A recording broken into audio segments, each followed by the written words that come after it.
बात दिल्ली के जल संकट की करेंगे। गर्मी ने बेहाल कर रखा है और इस झुलसा देने वाली गर्मी में पानी के लिए दिल्ली त्राहिमाम कर रही है। और सवाल यह है कि दिल्ली की प्यास कैसे और कौन बुझाएगा।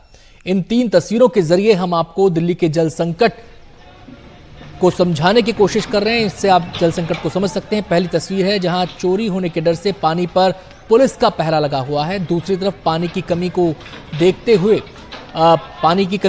तमाम तरह के उपाय किए जा रहे हैं, लेकिन पानी की बर्बादी लगातार हो रही है। और तीसरी तस्वीर जिसमें लोग पानी के लिए तरस रहे हैं, लंबी कतारों में खड़े हैं कि उन्हें किसी तरह से पानी नसीब हो जाए। दिल्ली में पानी के संकट के बीच आज दिल्ली को तब एक बड़ा झटका लगा जब हिमाचल प्रदेश ने सुप्रीम कोर्ट में साफ कह दिया कि उसके पास दिल्ली को देने के लिए अतिरिक्त पानी नहीं है। हमारे संवाददाता शरद शर्मा की ये रिपोर्ट देखिए। उत्तर पश्चिम दिल्ली के बवाना में मुनक नहर पर पानी की पहरेदारी में जुटी है दिल्ली पुलिस। दरअसल दिल्ली को जो पानी मिलता है उसका बड़ा हिस्सा हरियाणा के रास्ते इसी नहर से आता है।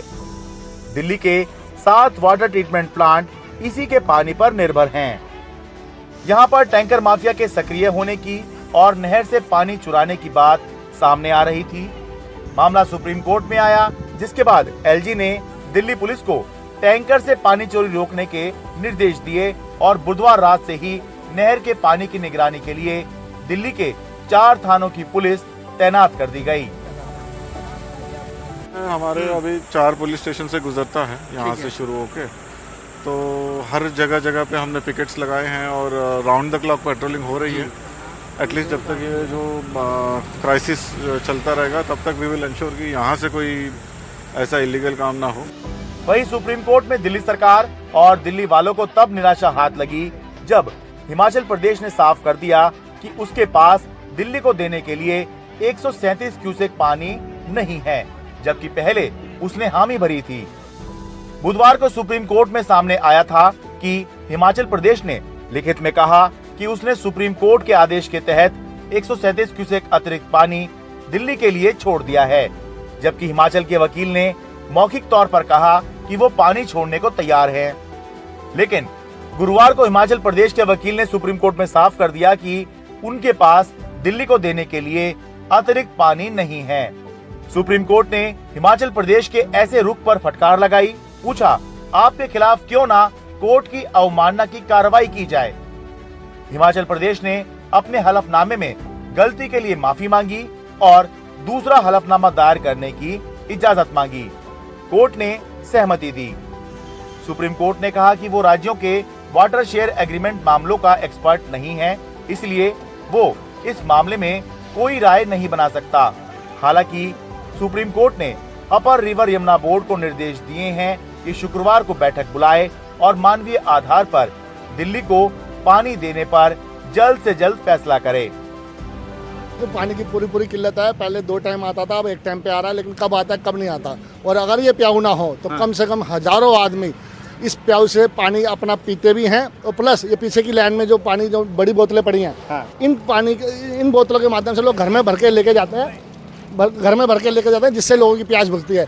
कैसे चल रहा? मेरे यहाँ पानी की स्थिति बहुत खराब है। पहले तो पानी ठीक आता था, लेकिन अब 2 महीने से जो है पानी में बहुत ज़्यादा परेशानी कर रखा है। क्योंकि पहले सुबह शाम दोनों टाइम पानी आता था और पानी का टाइम भी अच्छा था, 1.5-2 घंटे पानी आता था। अच्छा। अब पानी सुबह या शाम में से एक टाइम आता है और ये भी नहीं पता कि सुबह आएगा या शाम को आएगा। सब कुछ मौसम पर निर्भर है। बेतहाशा गर्मी का मौसम है, इसलिए कोई भी राज्य दूसरे राज्य को 1 बूंद अतिरिक्त पानी देने को तैयार नहीं हो रहा। थोड़ा सा इंतजार कीजिए, बरसात आने दीजिए और फिर देखिएगा कि कोई भी राज्य किसी भी दूसरे राज्य का अतिरिक्त पानी लेने को तैयार नहीं होगा। सब वक्त और मौसम की बात है। दिल्ली से अपने कैमरा सहयोगी सचिन गुप्ता के साथ मैं शरद शर्मा, एनडीटीवी इंडिया।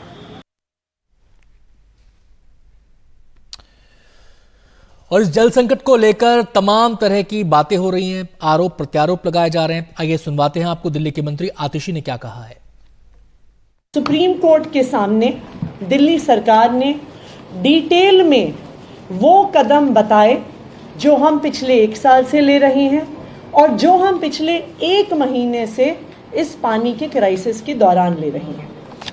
आज सुप्रीम कोर्ट में दिल्ली सरकार ने बताया कि जो पानी हरियाणा से आता है उसमें ट्रांसमिशन लॉसेस पहले 30% हुआ करते थे, जो रॉ वाटर यमुना नदी, रवि और बियास से होते हुए वजीराबाद हैदरपुर आता था नदी के थ्रू और एक अनलाइंड दिल्ली सब ब्रांच के थ्रू, तो 30% ट्रांसमिशन लॉसेस हुआ करते थे।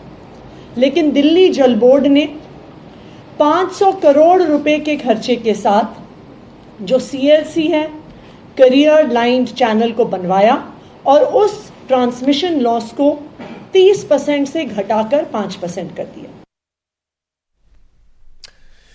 दिल्ली के लिए जल संकट कोई नई बात नहीं। गर्मी के मौसम में यह दिल्ली की नियति बन चुका है। हर बार सवाल उठते हैं, आरोप प्रत्यारोप लगते हैं, लेकिन होता कुछ नहीं। और खींचतान में टैंकर माफिया को लेकर भी खूब जुबानी खर्च होता है। इस बार भी हालात जुदा नहीं है। चलिए बताते हैं आपको टैंकर माफिया को लेकर किसका क्या कहना है। एलजी पुलिस को निर्देश दे चुके हैं, टैंकर माफिया को पकड़ें, टैंकर माफिया पर सख्त कार्रवाई हो, यह एलजी का कहना है। टैंकर माफिया से आपका क्या रिश्ता है, बीजेपी ये सवाल पूछ रही है। टैंकर माफिया पर क्या एक्शन लिया, सुप्रीम कोर्ट ने यह सवाल पूछा है। सुप्रीम कोर्ट में दिल्ली सरकार का जो जवाब है वो ये है कि टैंकर माफिया पर कार्रवाई नहीं कर सकते। इसकी वजह क्या है? वजह यह है कि टैंकर माफिया हरियाणा से ऑपरेट करते हैं, यह आम आदमी पार्टी का कहना है। कार्रवाई करना हमारे अधिकार क्षेत्र से बाहर है।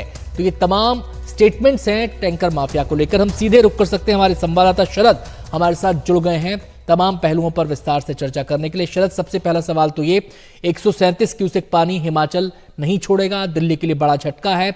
इसका इंतजाम, इसकी भरपाई कैसे होगी? क्या इसकी कोई कार्य योजना बनी है? क्या इसका कोई विकल्प बना है?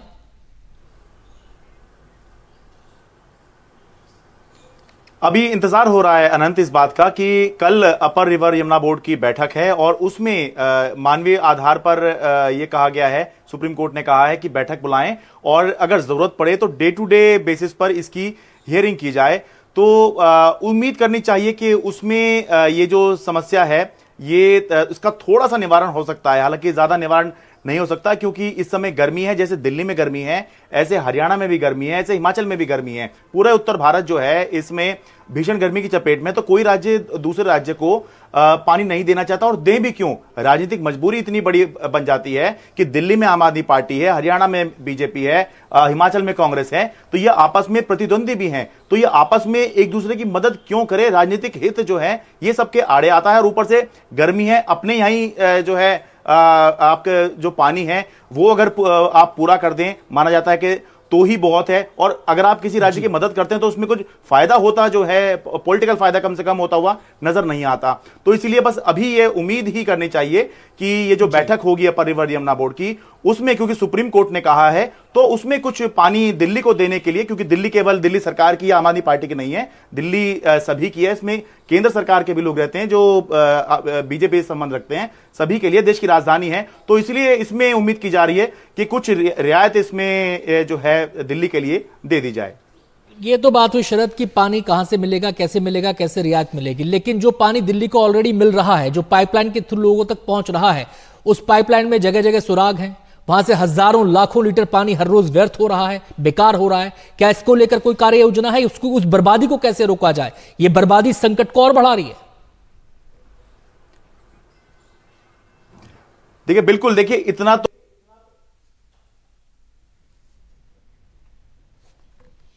हो रहा है, लगता है शायद से हमारा संपर्क टूट गया है। तो दिल्ली में जल संकट है और जल संकट को लेकर तमाम तरह की कोशिशें तो हो रही हैं। इन कोशिशों का नतीजा तभी लगेगा कि फायदा हो रहा है जब लोगों को इस पानी के संकट से निजात मिलेगी। एक छोटा सा ब्रेक हम यहां पर ले रहे हैं, आप बने रहिए एनडीटीवी इंडिया के साथ।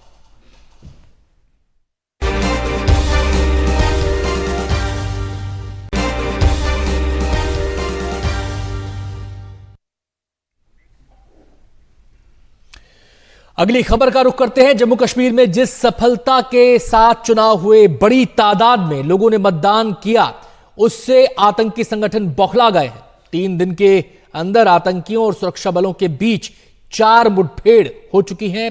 ताजा मुठभेड़ डोडा जिले में हुई है। पुलिस के मुताबिक 3 से 4 आतंकियों का एक समूह डोडा के ऊंचे इलाकों में मौजूद था।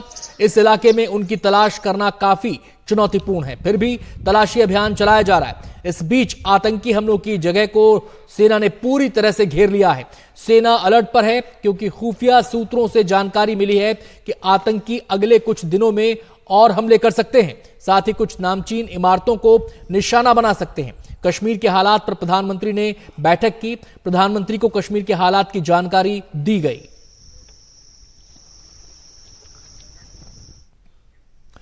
इस बीच जम्मू कश्मीर पुलिस ने डोडा में मुठभेड़ के बाद 4 आतंकियों के स्केच जारी किए हैं। पुलिस को आशंका है कि आतंकी जिले के भद्रवाह, थाथरी और गंडोह के ऊपरी इलाकों में मौजूद हैं। इन आतंकियों में से हर एक के बारे में सूचना देने वाले को 5 लाख रुपए का इनाम देने की घोषणा की गई है। जम्मू कश्मीर पुलिस ने एक्स पर एक पोस्ट में कहा है कि मुखबिर की पहचान गुप्त रखी जाएगी। पुलिस ने आम जनता से भी इन आतंकवादियों की मौजूदगी या आवाजाही के बारे में संपर्क नंबरों पर जानकारी देने की अपील की है।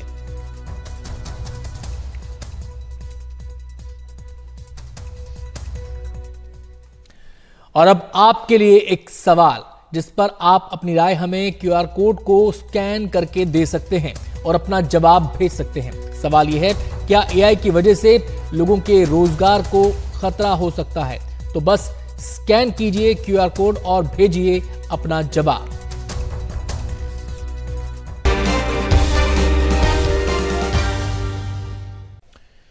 सेना में भर्ती के लिए लाई गई अग्निवीर योजना को लेकर केंद्र सरकार शुरू से ही विपक्ष के निशाने पर रही है। लोकसभा चुनाव के प्रचार में भी विपक्षी नेताओं ने अग्निवीर को मुद्दा बनाया और राहुल गांधी ने तो यहां तक कहा कि उनकी सरकार आई तो अग्निवीर को खत्म कर देंगे। लेकिन चुनाव खत्म होने के बाद अब अग्निवीर योजना में बदलाव की चर्चा शुरू हो गई है। खबर है कि अग्निवीर में बदलाव के लिए चर्चा है। तीनों सेनाओं ने अग्निवीर को लेकर इंटरनल सर्वे किया है। चर्चा में सबसे बड़ा मुद्दा अग्निवीरों को स्थायी नियुक्ति देने का है। अभी 25% सैनिकों को ही सेना में स्थायी नियुक्ति है। अब 60 से 70% सैनिकों को स्थायी नियुक्ति देने पर चर्चा हो रही है। सेवा अवधि को 4 से बढ़ाकर 7 से 8 साल करने का सुझाव है। तकनीकी क्षेत्र में भर्ती के लिए उम्र 23 साल करने की सिफारिश। ट्रेनिंग पीरियड 24 हफ्ते की जगह 37 से 42 हफ्ते करने की सिफारिश है। सेवा अवधि पूरी हो जाने पर नौकरी ढूंढने में मदद करने का भी प्रस्ताव है। मोदी सरकार में लगातार दूसरी बार रक्षा मंत्री राजनाथ सिंह पहले ही कह चुके हैं कि अगर योजना में कोई कमी दिखती है तो वो सुधार के लिए तैयार हैं। हालांकि आज रक्षा मंत्री राजनाथ सिंह से जब NDTV इंडिया ने अग्निवीर को लेकर सवाल पूछे तो वो उसे टालते नजर आए।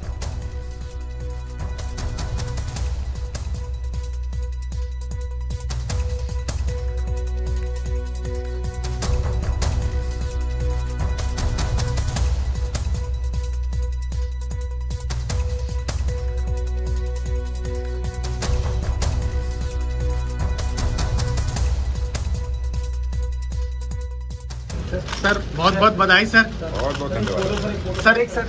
सर क्या सरकार सर अग्निवीर स्कीम की समीक्षा करने जा रही है सर?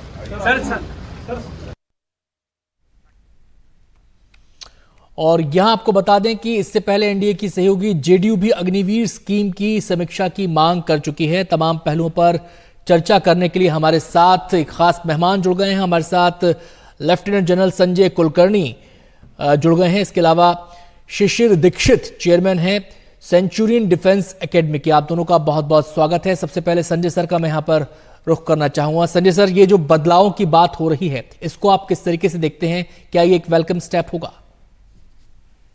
धन्यवाद। देखिएगा, ये जो स्कीम है, जब अग्निपथ स्कीम लाई गई थी इसी मकसद से लाई गई थी और मकसद था यूथफुल प्रोफाइल। और वो यूथफुल प्रोफाइल के मद्देनजर इस स्कीम को लाया गया क्योंकि देखा गया कि ये उम्र तकरीबन एवरेज एज 32 साल है, उसको किस तरीके से 26 साल लाया जाए। अब 4 साल का ये जो फर्स्ट इनिशियल है, ये अभी तकरीबन 2027 तक पहला बैच जो है वो बाहर आएगा। तब तक ये जो जितनी भी स्कीम है इंटरनल सर्विस होते रहते हैं, देखना पड़ता है कि कहाँ पे कोई सुधार क्या लाया जा सकता है, किस प्रकार से, क्योंकि कुछ भी हो, नेशनल सिक्योरिटी, ऑपरेशनल इफेक्टिवनेस, इसमें कोई कभी पेशी नहीं होनी चाहिए। इसको मद्देनजर रखते हुए स्कीम में बदलाव लाया जाता है। अब स्कीम में क्या बदलाव लाया जाएगा, अब स्कीम में बदलाव लाना जरूरी किस तरीके से सोचा गया, मेरा ये मानना है कि अग्निपथ की अग्नि परीक्षा है, ये अग्निवीरों का क्या बोलते हैं उसको, पुनर्वास। अगर हम इनका पुनर्वास कर सकते हैं, क्योंकि ये जो नॉर्मल हम लोग जो देखते हैं कि किस प्रकार से जो बुजुर्ग लोग हैं, वेटरन्स हैं, उस कम्युनिटी के द्वारा जो जिस प्रकार से जो एक तरीके से रेजिस्टेंस हुआ है, वो है 25% रिटेंशन के ऊपर, और कोई चीज नहीं है। बाकी जो ऑपरेशनल है, ट्रेनिंग है, वो हम सब संभाल लेते हैं, उसमें कोई दिक्कत नहीं। 25% रिटेंशन के ऊपर जो भी इतना जो बवाल खड़ा हुआ है, 25%। अब उस 25% रिटेंशन को 50% करना है, 60% करना है, वो सरकार पर निर्भर है। मेरा मानना है कि कम से कम 50% अगर रिटेंशन किया जाए तो ये जो स्कीम है बहुत ही आला दर्जा की है, क्योंकि जो ट्रेनिंग है, जो ऑपरेशनल इफेक्टिवनेस है, उसके ऊपर एक तरीके से मैं कहूंगा, जो मैंने लड़के देखे हैं, चाहे वो मैंने लद्दाख में देखे, अरुणाचल में देखे, ट्रेनिंग में देखे, इतना जोश, इतना जज्बा, जुनून, किसी चीज की कमी नहीं है। हम लोग बोलते हैं ट्रेनिंग में कमी है, या हमने उनको वैसे, कोई ट्रेनिंग में कमी नहीं है। उनका बेसिक मिलिट्री ट्रेनिंग, उनका एडवांस मिलिट्री ट्रेनिंग, उनका ऑन द जॉब ट्रेनिंग, उनका night firing, day firing, physical fitness, tactical training, सब में जबरदस्त जोश जज्बा है। जरूर पहले उनको 1 महीने की छुट्टी मिलती थी, ट्रेनिंग पीरियड 2 भागों में बांटा जाता था, अब एक ही में है, छुट्टी नहीं है, ट्रेनिंग के ऊपर जोर है। पर लड़के भी जो आ रहे हैं पढ़े लिखे हैं, समझदार हैं, टेक्नोलॉजी को बहुत अच्छी तरह से समझते हैं, उसका इम्प्लीमेंटेशन करते हैं। जो हम लोग सिम्युलेटर्स लाते हैं उनको वो पकड़ने में माहिर हैं। जो हम लोग पुराने जवानों को 4 बार 5 बार 6 बार रिपीट करके बताते, ये तो 1 या 2 बार में ही पकड़ लेते हैं। तो उस चीज को मद्देनजर रखते हुए, उन तरीके से देखते हुए, और यूथफुल प्रोफाइल को मद्देनजर रखते हुए, जिस प्रकार से फौज, आने वाली फौज, ये मॉडर्नाइज फौज है, तो मुझे लगता है ट्रांसफॉर्मेटिव स्कीम है। थोड़ा बदलाव, जो ट्वीटिंग इधर उधर करके, तो ये जो स्कीम है आले दर्जे की है। अगर रिटेंशन बढ़ाया जाता है, चलिए मैं आता हूं आपके पास संजय सर। मैं शिशिर दीक्षित जी का रुख करना चाहूंगा। शिशिर जी, संजय सर कह रहे हैं कि ये आला दर्जे की स्कीम है, अगर कुछ खामियां हैं, त्रुटियां हैं, तो उनको दूर किया जा सके, कर उससे और बेहतर किया जा सकता है। जो युवा आपके पास आते हैं सेना में जाने के जो इच्छुक हैं, उनका रिस्पॉन्स आप क्या देखते हैं इस स्कीम को लेकर? अब जो बदलाव की बात हो रही है, उनको आप कैसे देख रहे हैं? जय हिंद सर एंड जय हिंद एवरीवन। मैं पिछले 3 सालों से इस मुद्दे पे काफी सुन रहा था। कई बार मीडिया मेरे पास रिप्रेजेंटेटिव्स आए, उन्होंने मेरे ओपिनियन को जानना चाहा, मैं चुप रहा। मैंने उनको यही बोला, I will reserve my statement, क्योंकि जब गवर्नमेंट कोई बड़ा रिफॉर्म करती है, जो कि पहले काफी 50 साल से जो चली आ रही स्कीम है, अगर उस पर कोई बहुत अच्छा कदम लिया जाएगा तो definitely it is a time taking process. जैसा आपने मुझसे सवाल पूछा, क्योंकि मैं इंडिया के सबसे बड़े क्राउड को डिफेंस एग्जाम्स में डील करता हूं, मैं उन बच्चों को जिनकी एज 16 साल है, 17 साल है, जिनकी एज 19 साल है, उनको काउंसलिंग भी करता हूं एज अ साइकोलॉजिस्ट। मैंने जो देखा, और आज मैं इस पे खुल के बात करना चाहूंगा, मैंने जो देखा उसमें यह है कि जो बच्चे गांव से आ रहे हैं, जो बच्चे 12th पास है, 10th पास है, आप मुझे बताइए कि ये मुद्दा उठाया किसने, और ये मुद्दा इतना थॉर्नी मुद्दा कैसे बन गया? इसलिए बन गया क्योंकि इलेक्शन का टाइम था। उन बच्चों के बारे में तो सोचिए जो क्लास 10th पास करके, जिसको अभी मेजर माना गया, जो 18 साल का नहीं हुआ, अगर उसको एक जॉब गवर्नमेंट दे रही है तो इससे बढ़ के क्या है? और मुद्दा उठा कौन रहा है? जिन्होंने फौज का गेट तक नहीं देखा, और अंदर जाने के बाद क्या आप इमेजिन करिए कि फौज आपको कितनी बेनिफिट्स देती है। जब फौज के अंदर आप जाते हैं तो सबसे पहली बात है कि आप मातृभूमि के लिए जो आपके संस्कार हैं, जो आपका प्यार है, वो बढ़ता है। दूसरी बात है आप सर्वेंट लीडरशिप सीखते हैं, सेवा परमो धर्मा का भाव सीखते हैं। तीसरी बात है कि आप टीम स्पिरिट, टीम का जज्बा सीखते हैं। चौथी बात, आप अपनी राष्ट्र सेवा सर्वोपरि की भावना जागृत करते हैं। उसके साथ आपको फौज हायर एजुकेशन प्रोग्राम, आप मुझे बताइए, आप इंग्लिश, स्पोकन इंग्लिश का कोर्स करने जाते हैं सिविल में, आप 10,000 रुपए कम से कम देते हैं। आप कंप्यूटर कोर्स करने जाते हैं, आप 10,000 रुपए देते हैं। ये कुछ भी नहीं है, इससे ज्यादा आपको कॉम्पिटेंट मेंबर आर्म फोर्सेस बना रही है, आपको सेल्फ रिलायंट बना रही है, आपको आत्म निर्भर बना रही है, जो गवर्नमेंट की एक मुहिम है। उसके साथ साथ आपको लेकर एक बड़ा सवाल जो उठाया जाता रहा कि ये युवा देश की सुरक्षा में खुद को खपाने के लिए तैयार हैं, मौजूद रहने के लिए तैयार हैं, डटे रहने के लिए तैयार हैं, लेकिन इनकी भविष्य की सुरक्षा का सवाल एक बड़ा सवाल था इस योजना को लेकर। उस पर कुछ कहना चाहेंगे आप? जी, आप मुझे ये बताइए कि भविष्य इनका कहां खतरे में है?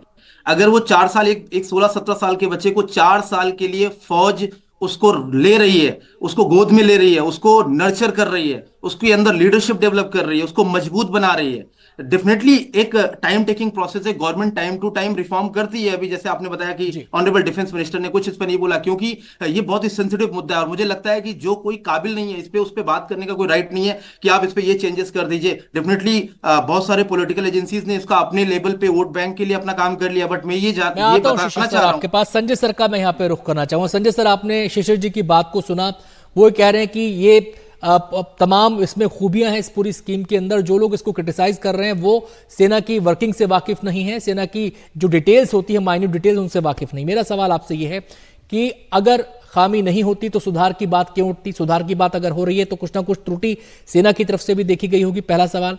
दूसरा सवाल ये कि इस स्कीम को लेकर एक बड़ा सवाल ये खड़ा किया गया था, बड़ी जो चिंता जाहिर की गई थी वो ये कि ना तो इसमें ग्रेच्युटी है और ना ही इसमें पेंशन की व्यवस्था है, और दूसरी बात है कि जो कैंटीन वाली स्कीम होती है, जो कैंटीन वाले फायदे होते हैं, वो भी इनको नहीं है। तो क्या आपको लगता है कि इन चिंताओं को एड्रेस किया जाएगा अगर सुधार की बात हो रही है तो?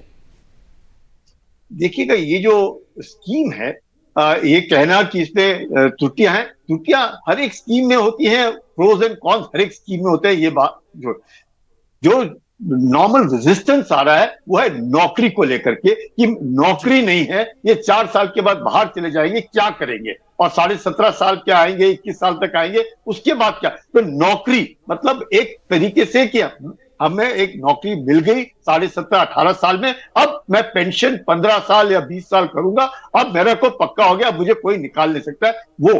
तो मेरा मानना यह है कि उसकी जो सोच है, जो जवान की जो सोच है, ये जो फौज में आना चाहता है, उस उम्र में वो सोच से वो आता था, वो स्कीम थी। अब ये जो सोच है ये एक फिनिशिंग स्कूल है, जैसे दीक्षित साहब बताया, एक फिनिशिंग स्कूल जिसमें सब कुछ, मतलब आदमी को फिजिकल फिटनेस, उसका ड्रिल, आप उसका हुलिया, उसका चाल चलन, आप एक आदमी को देख करके बता सकते हैं। वो जब 8 महीने, और दूसरी बात मैं बार बार कहूंगा, ये जो 6 महीने की ट्रेनिंग की हम बात करते हैं, 6 महीने नहीं है ये 4 साल के जब वो आया है, जब उसको बेसिक मिलिट्री ट्रेनिंग है 10 हफ्ते की, उसके बाद उसको एडवांस मिलिट्री ट्रेनिंग मिलती है तकरीबन 21 हफ्ते की, उसके बाद वो जाता है ऑन द जॉब ट्रेनिंग, उसको मिलती है 7 हफ्ते की। यानी कि वो काफी ट्रेनिंग लेने के बाद वो फिर अपने पलटन में जाता है जहां पे उसको भेजा जाता है। तो वो ऐसे नहीं है कि वो बिल्कुल ही उसको कैनन फॉडर के माफिक भेज रखा है, नहीं, बिल्कुल भी नहीं। तो एक ट्रेनिंग, एक जज्बा, एक जोश, एक लीडरशिप, एक तरह से फिजिकल फिटनेस, स्किल्स, और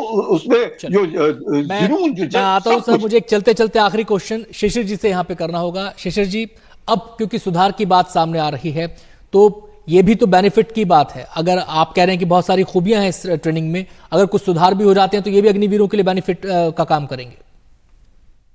जी, सुधार डेफिनेटली रिकमेंडेशंस मेरे 5 रिकमेंडेशंस हैं। मैं सुधार हर जगह जरूरत होती है, हमारे अपने घरों पे हम रहते हैं, वहां भी हमेशा there is a scope of improvement. Logic सी बात आप समझिए सर, एक बहुत अच्छा पढ़ने में बच्चा गांव का है, वो जेई की तरफ जाता है, वो एनडीए की तरफ जाता है, मेरे पास एनडीए के लिए बच्चे आते हैं। आपके अंदर दम है, आप बहुत अच्छा पढ़ना चाहते हैं, आप आर्म फोर्सेस आपको ऑफर कर रही है, आप परमानेंट कमीशन पे जाइए, आप ऑफिसर कैडर को ज्वाइन करिए। बट वो बच्चे, ये स्कीम उन बच्चों के लिए है, और गांव के बच्चों को मैं काउंसिल करना चाहता हूं इसके माध्यम से, उन बच्चों को ये स्कीम का बेनिफिट है जो एक प्लेटफॉर्म चाहते हैं, जो अपने आप को मजबूत करना चाहते हैं, और अपनी 4 साल के बाद अगर उनको मौका फौज देती है तो बहुत अच्छी बात है, नहीं मौका देती है तो वो सेकेंड इनिंग में और बेहतर कर पाएंगे, क्योंकि फौज उनको इतना काबिल बना देती है। बहुत बहुत शुक्रिया शिशिर जी, माफी चाहूंगा, समय की कमी है, मुझे यहीं पर कार्यक्रम को विराम देना होगा। बहुत बहुत शुक्रिया संजय सर आपका भी हमारे साथ जुड़ने के लिए। और अब खेल जगत से जुड़ी खबर, न्यूयॉर्क के नसाउ काउंटी क्रिकेट स्टेडियम पर अब बुलडोजर चलेगा। दरअसल करीब 250 करोड़ रुपए की लागत से बनाए गए इस स्टेडियम पर अब बुलडोजर चलाने की कार्रवाई शुरू हो गई है। T20 वर्ल्ड कप के 8 मैच यहां आयोजित किए गए। 12 जून को इस मैदान पर आखिरी मैच खेला गया था, जिसमें भारत ने यूएसए को हरा दिया।